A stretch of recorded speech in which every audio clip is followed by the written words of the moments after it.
Usai dipukul oleh guru kelasnya, seorang siswa kelas 7 sebuah madrasah sanawiyah di Kabupaten Semarang terpaksa dirawat di rumah sakit akibat menderita luka di beberapa bagian tubuhnya. Dari pengakuan siswa tersebut, dirinya dipukul oleh sang guru hanya gara-gara menjawab pertanyaan yang bukan diarahkan kepada dirinya.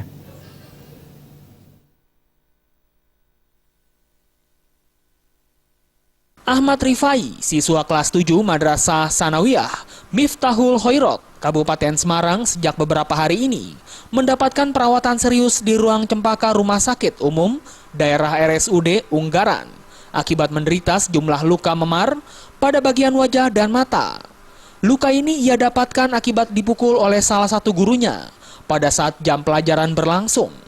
Dari pengakuan korban, guru berinisial KU memukulnya karena ia menjawab pertanyaan dari sang guru yang diarahkan kepada temannya. Akibat pukulan sang guru, korban yang menderita luka serius kemudian dilarikan ke puskesmas terdekat dan kemudian dirujuk ke rumah sakit. Kamu jawab gitu, terus Benar, jawabanmu benar. Benar. terus sampai dipukul, kenapa menurut guru? Apa yang salah dengan kamu kok dianggap salah kok akhirnya dipukul guru? Mungkin belum waktunya ditanya sudah jawab. Kamu dipukul di bagian mana? Di bagian daerah hidung sama mata. Pakai apa? Pakai tangan sama dilempar guru.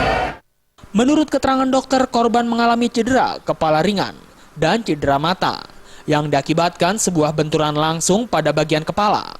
Namun, kondisi korban saat ini sudah membaik dan bisa diperbolehkan pulang untuk melakukan rawat jalan hingga sembuh. Nah, trauma benda tumpul dan terjadi cedera kepala ringan dan juga ada memar di pelipis serta ada di mata. Dari Semarang, Jawa Tengah.